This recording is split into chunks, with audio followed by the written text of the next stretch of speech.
সন্ত্রাসীরা জায়গায় জায়গায় মন্ত্রী ব্যাংক থেকে চাঁদাবাজি করতেছে। এই চাঁদাবাজদের এই বাংলার বুকে ঠাঁই হবে না, হবে না। আরেকটা কথা স্পষ্ট জানিয়ে দিতে চাই, 15ই আগস্ট কোন শোক দিবস বাংলার মাটিতে হবে না, হবে না, হবে না।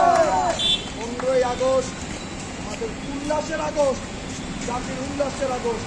15ই আগস্টকে কেন্দ্র করে কোন দেশদ্রোহী যদি কোন কর্মসূচি দেয়, ওই দেশদ্রোহী হাত পাও ভেঙে দেওয়া হবে। স্বরাষ্ট্র সদর সাহেবকে স্পষ্ট একটা বার্তা দিতে চাই চেষ্টা থানা বিএনপির পক্ষ থেকে।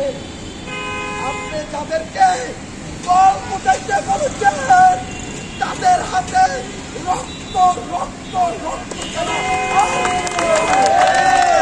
তাদের হাতে অনেক রক্ত লেগে আছে।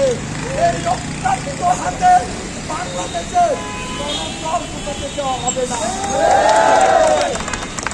আপনি দ্রুত জাতির কাছে সমাজে দ্রুত পদত্যাগ করেন।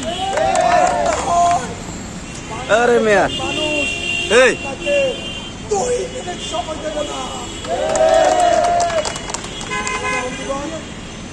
আমরা বাংলাদেশ জাতীয়তাবাদী দল বিএনপি জনগণের দল, গণমানুষের দল।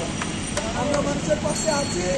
ইনশাআল্লাহ যেই কোনো ষড়যন্ত্র মোকাবেলা আমরা ইনশাআল্লাহ দেশ নায়ক জনাব তারেক রহমানের নেতৃত্বে, দেশনেত্রী বেগম খালেদা জিয়ার নেতৃত্বে আমরা একসাথে লড়ব।